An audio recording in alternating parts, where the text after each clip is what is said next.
Hey guys, and welcome to a new video by 4Freeskier. We are at the Marker booth right now and we've got something really special today. It is the all-new Marker Kingpin M WERKS, which is basically a new model of the Marker Kingpin. But first let's take a quick look. I think the colors are looking really good, especially the design. Look at the edges here, it just looks so aggressive, so angry, the whole binding. And I think with those colors it fits almost any ski. But what is different to the old Kingpin? Fact is, system-wise it is the same binding as the old one, but it is way lighter. The binding comes in with 620 grams, which is 150 grams lighter each compared to the Marker Kingpin13. So at each foot you get 150 grams less weight. And now we are taking a look what is really the difference here. The first thing you will recognize is the whole front system of the binding with the pins.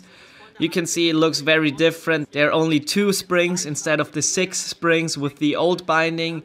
And then you can also see the material here looks very different. They used a new plastic here which is reinforced with carbon fibers. But the guys from Marker told me that the clamping force that the pins have on the ski boot is actually the same as on the old Kingpin. And that is because the springs are stiffer and because the angle of attack of the springs is much better for power transmission. So the clamping force here is the same or even higher as with the old Kingpin.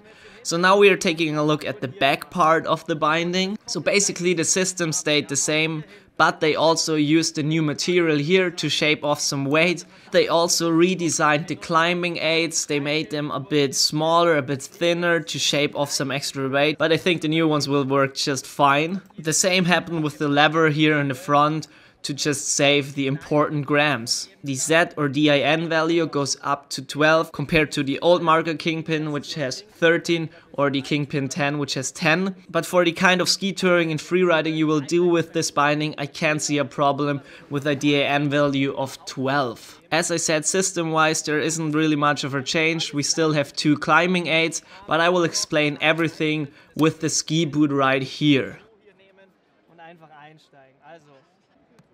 So now we are fixed in the binding, the ski stopper is tucked away nicely, automatically of course, and as you can see, the boot presses against the ski stopper which is directly mounted to the ski, so there is a direct power transmission to the skis, not with like pins or so.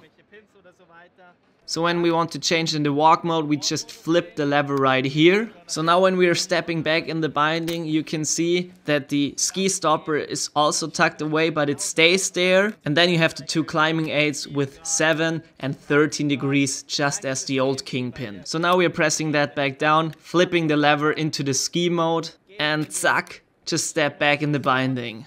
And we are ready to go.